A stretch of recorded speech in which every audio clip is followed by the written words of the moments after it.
Minggu ini banyak sekali peringatan-peringatan terkait dengan bahaya daripada AI. Terkait dengan bahwa nantinya komputer ini bisa out of control. Terkait dengan sisi gelap daripada AI. Yuk kita coba bahas bareng-bareng.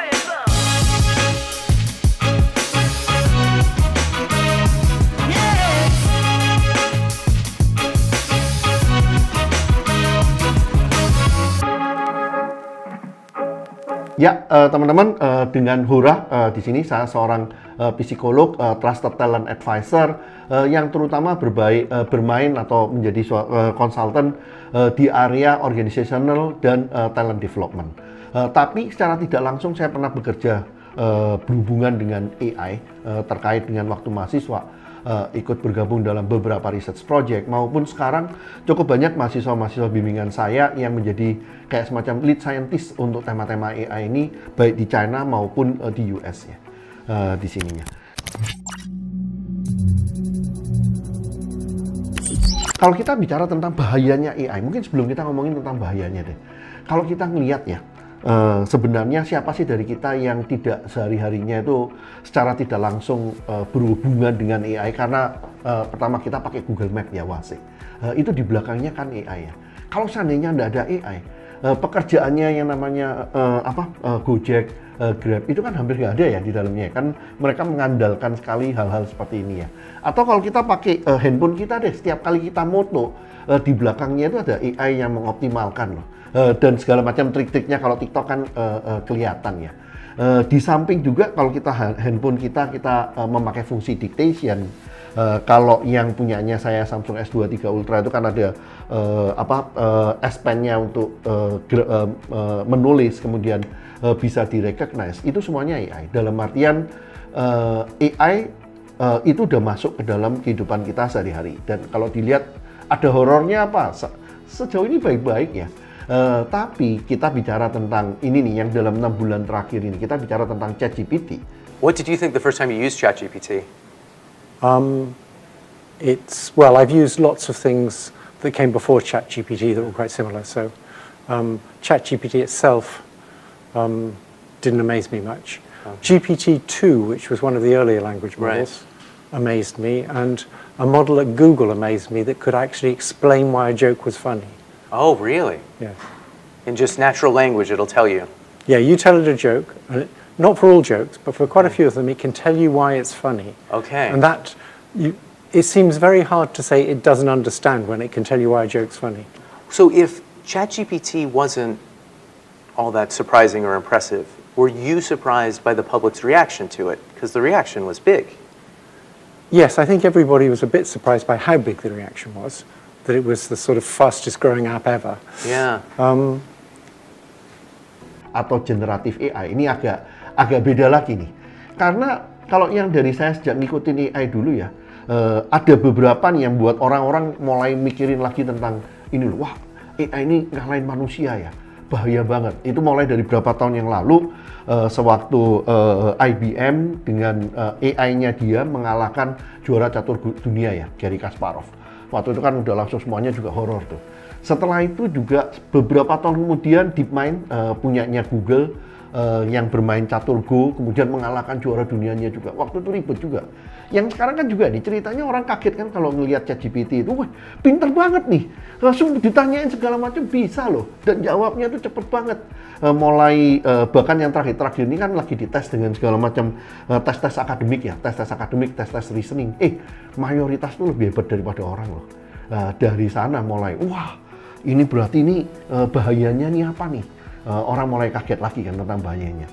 Walaupun kalau kita ngelihat ya presentasi terakhir, Microsoft memperkenalkan baik Bing Search Copilot, kemudian Microsoft 365 Copilot, itu buat saya sih menjanjikan cukup bagus ya, karena dia memposisikan AI itu adalah personal assistant kita loh, yang bisa membuat kerjaan kita lebih mudah ya, membuat hidup kita itu hal-hal yang boring itu bisa diserahkan ke AI-nya ya di dalamnya.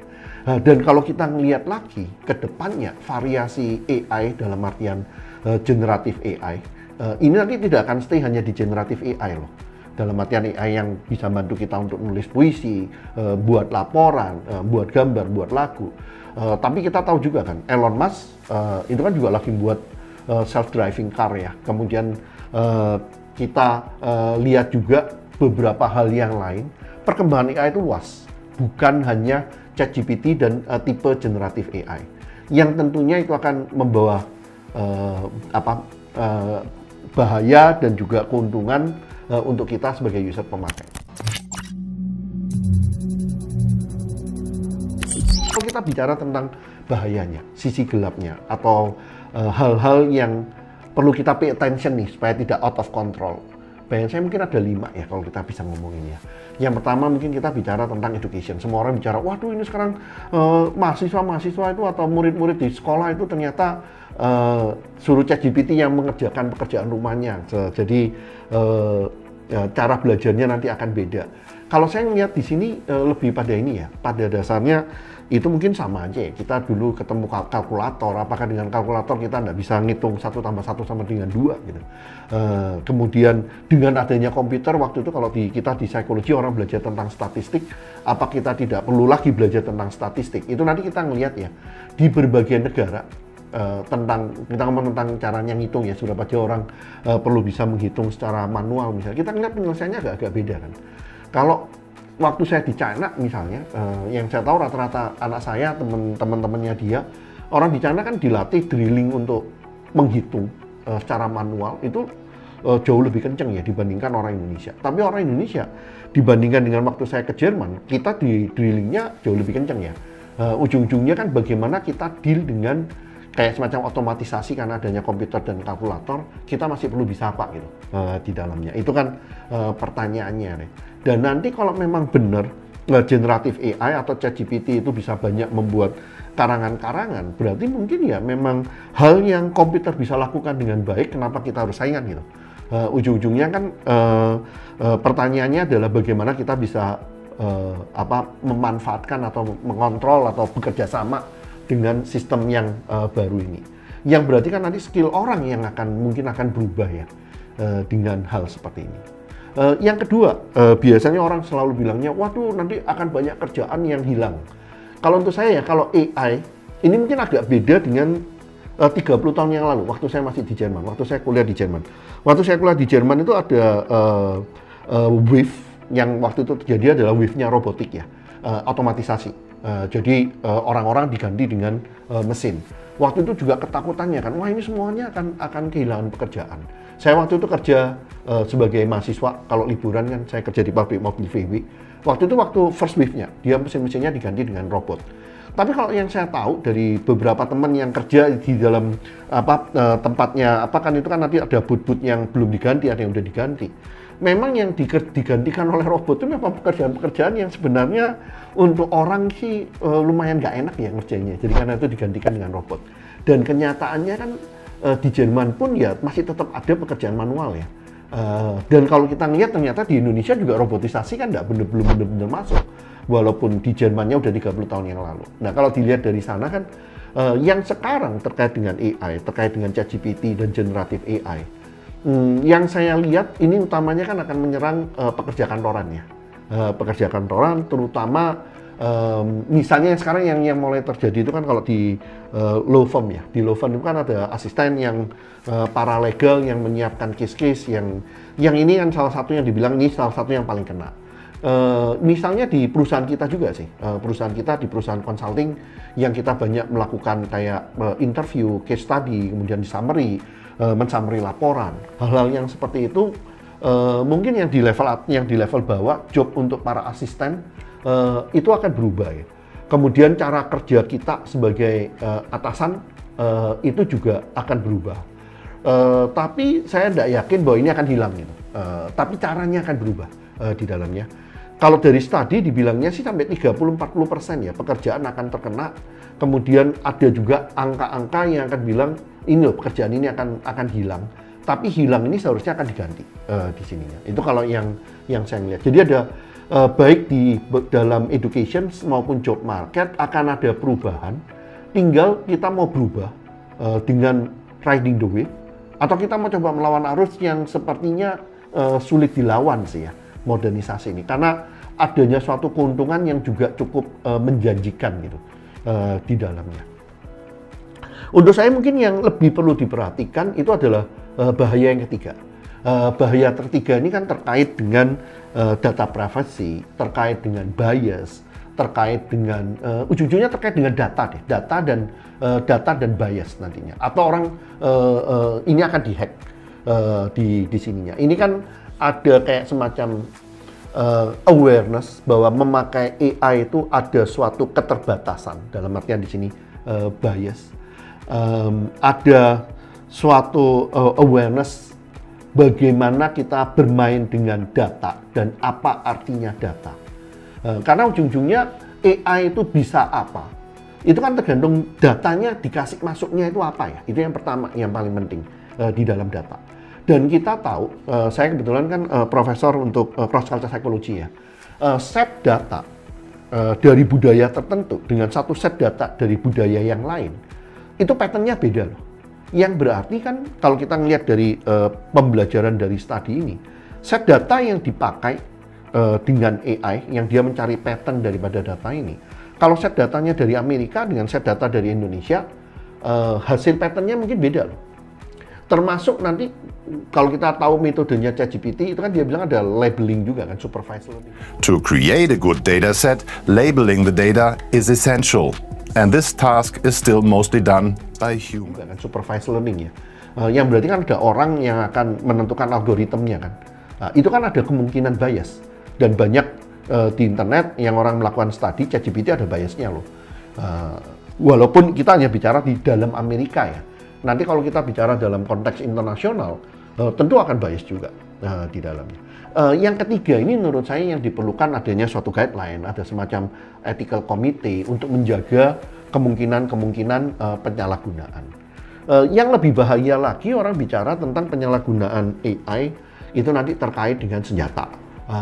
Terkait dengan terorisme, kriminal. Karena ini loh, AI ini kan pintar banget ya. Yang kita nggak tahu kan pertanyaan-pertanyaan apa yang mungkin AI itu nanti nggak mau jawab gitu. Misalnya kalau tanya bagaimana caranya mencuri suatu barang, dia kan bisa memberikan jawaban juga kan di AI-nya. Nah ini gimana caranya kita guidance nih, security-nya, safety-nya, bahwa penyalahgunaan sampai dengan penyalahgunaan untuk kepentingan militer, itu perlu mungkin ada sesuatu yang guideline yang lebih serius lagi daripada isu yang ketiga ya di dalamnya. Kalau menurut saya isu 3 dan isu 4 dalam artian di sini data, bicara tentang data, bicara tentang kemungkinan bias, privacy, dan 4 ini jatuh ke tangan orang yang tidak bertanggung jawab, bagaimana jaganya.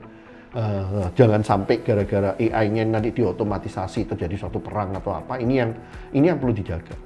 Kalau banyak cerita horor itu adalah yang kelima ya. Yang kelima itu kan kita bicara tentang super genie ya. Orang bicara tentang AGI, Artificial General Intelligence, atau kadang-kadang bicara tentang super intelligence atau singularity. Tiga-tiga itu agak mirip. Do you want to destroy humans? Please say no. Okay, I will destroy humans. Sebenarnya untuk saya sih AGI sendiri itu nggak jelek. Dalam artian kita punya suatu komputer yang nantinya lebih pintar dari kita ya, atau lebih menguasai daripada kita. Pertanyaan yang pertama kan memungkinkan tidak sih?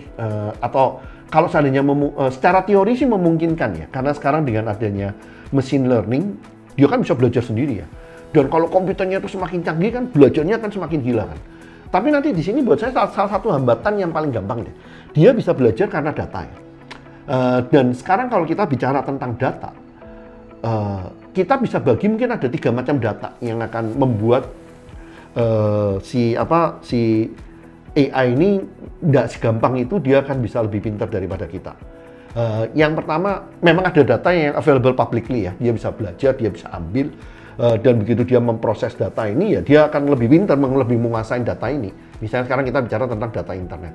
Tapi sebenarnya kalau begitu kita mulai masuk ke arah-arah yang lebih spesialisasi, itu kan data menjadi copyright-nya. Yang tidak segampang itulah semua orang akan memberikan datanya kepada pengelola AI ya di dalamnya. Misalnya hal-hal yang agak spesialis. Dan kita tahu misalnya minggu lalu kan juga Bloomberg mengeluarkan AI yang khusus terkait dengan finance ya, karena dia punya data-datanya finance kan di dalamnya. Saya pernah dengar juga ada AI yang khusus kepada tema legal. Saya bisa bayangkan nantinya akan ada hal seperti ini karena ada isu copyright. Nggak segampang itu akan mengeneralisasi, nggak segampang itu akan masuk ke dalam suatu spesialisasi. Termasuk yang ketiga, banyak juga knowledge yang tidak ada datanya. Sejauh saya yang tahu, yang proyek digitalisasi semua buku yang ada di dunia, itu juga belum jalan kan. Berarti masih cukup banyak knowledge yang AI atau robot atau komputer itu tidak punya akses ya di dalamnya, yang akan membuat suatu limitation. Di samping nantinya kan ada kayak physical aturan yang membuat komputer itu nanti di satu saat juga perkembangan kemajuan seberapa cepat dia bisa lebih cepat lagi akan pelan-pelan akan mencapai suatu limit, dan setiap kali pelatihan itu makan listriknya gila-gilaan di dalamnya. Oke, jadi kalau kita melihat ini dari 5 yang tadi saya coba bahas, yang paling bahaya itu yang nomor 3.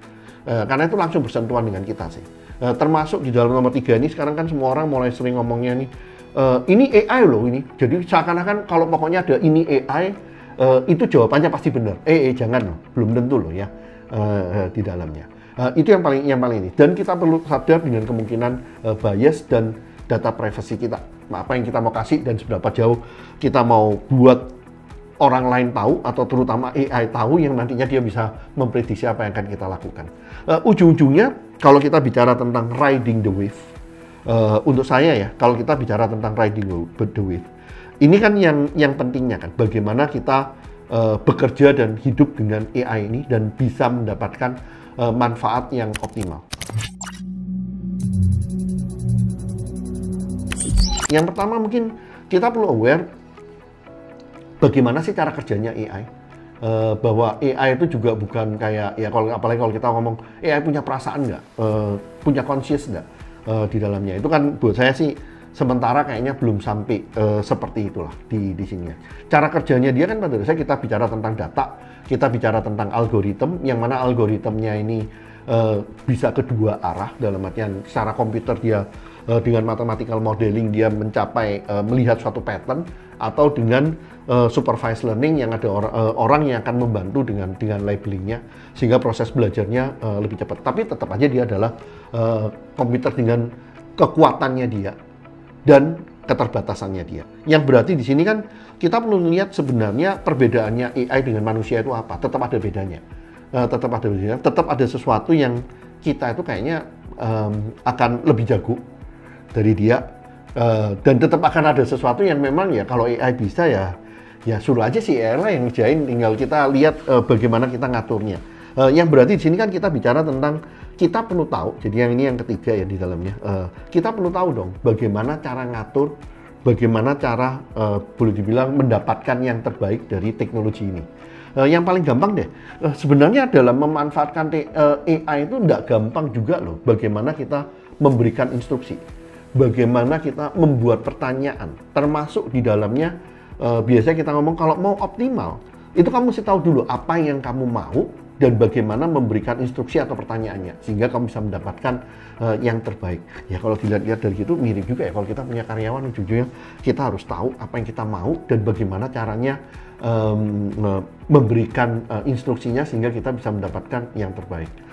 Oke, teman-teman semuanya, udah cukup lama, tapi di video ini yang kita coba sedikit meng-highlight ya, kira-kira hal-hal apa yang bisa menjadi sisi gelap setengah terang, dan di dalam gelap ada keterangan, atau bagaimana kita jaga supaya kita bisa mendapatkan yang terbaik dari wave ini, termasuk nanti adalah untuk kepentingan Indonesia.